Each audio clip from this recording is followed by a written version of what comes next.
And the governor has said on several occasions that he'll meet with our organization, and yet he hasn't. Governor Wes Moore is coming under fire from a Maryland Grassroots organization for not answering multiple requests for a meeting. Spotlight on Maryland's Gary Collins spoke with the organization's leader as we learn more about the fight she's taking to the governor to stop the Maryland Piedmont Reliability Project.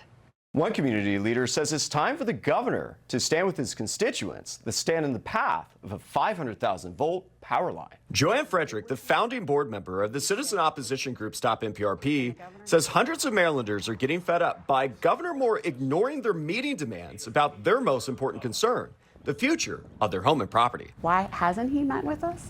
I don't know. It's hard to, to speculate is interesting. I think it's, nothing good. You can't assume anything good out of his kind of reluctance to meet with us. In emails obtained by Spotlight on Maryland, Frederick's organization first asked Governor Moore for a meeting on August 4, 2024.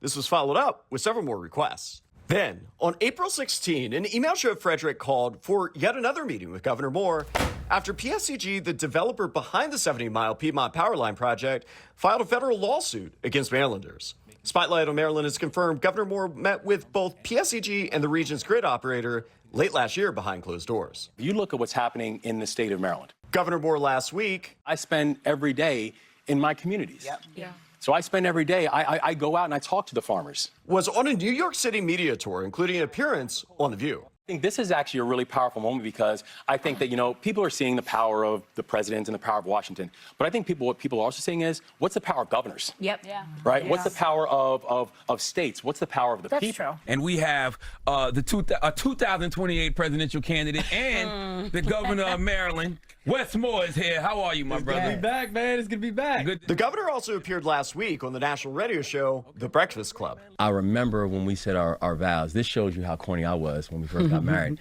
We give our vows, and I'm like, my vows, I'm going to keep it fresh and sexy. Then on Tuesday night, after more than a week away from Maryland reporters and their questions. Joining me now is the Democratic governor of Maryland, Wes Moore. Governor Moore joined Jen Psaki, former Biden White House press secretary, on the launch of her new primetime cable news show. The ladies of The View were sighing when you said you are not running for president. I noticed you used the present tense. So you're telling me you think there's a 0% chance? Is there a 0% chance you are jumping in the race in 2028? Anyone who's talking about 2028 right now is not taking 2025 seriously. Like, we have a direct assault on our Constitution. We have a president of the United States who, frankly, is using the Constitution like it's a suggestion box. We have to take this moment seriously. It's a leadership question, Gary. The governor has said on several occasions to you that he will meet with anybody. And in spite of our frequent requests, we don't seem to be qualified as anybody. Meanwhile, back in Maryland, Frederick said she and hundreds in the Maryland Piedmont Project's path are being left in the dark. As of Friday, I asked the governor's office whether or not he believes that the project should be paused. Governor's office didn't respond. What do you make of that? When your response to a question is, I have concerns about the process, that is a weak response, in my opinion. It should be, I have concerns about the project. I have concerns about the people that I represent in this state, and I have concerns that they're being threatened, and I'm going to stand with them. In the meantime, Frederick says that she and other Marylanders will patiently wait to meet their governor. I'm Gary Collins with Spotlight on Maryland. Well, Governor Moore's senior advisor and communications director, David Turner, pushed back against Frederick's claims in a Zoom interview with Gary this afternoon that the governor's team has reached out to Stop MPRP. Why hasn't the governor met with Stop MPRP? The governor has met with the folks running Stop MPRP, including Joanne Frederick. The governor's office has met, with Joanne Frederick, and we've offered her a meeting with the governor's deputy chief of staff. Plan. Last question on this angle. The governor does not plan to meet with Ms. Fredericks or the community organization directly. I didn't say that, Gary, and I don't want you to put words in my mouth either. I don't discuss the governor's future schedule on Fox 45.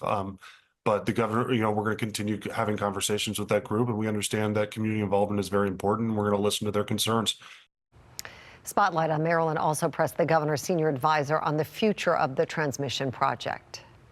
Why won't the governor call for a pause of the project? He seems to be concerned about the process, but he will not call for a pause to the project. Why? Look, the governor understands that there has to be sustainable, cost-effective infrastructure to ensure the reliability of the grid, and also make sure that we build an economy for the future of the state.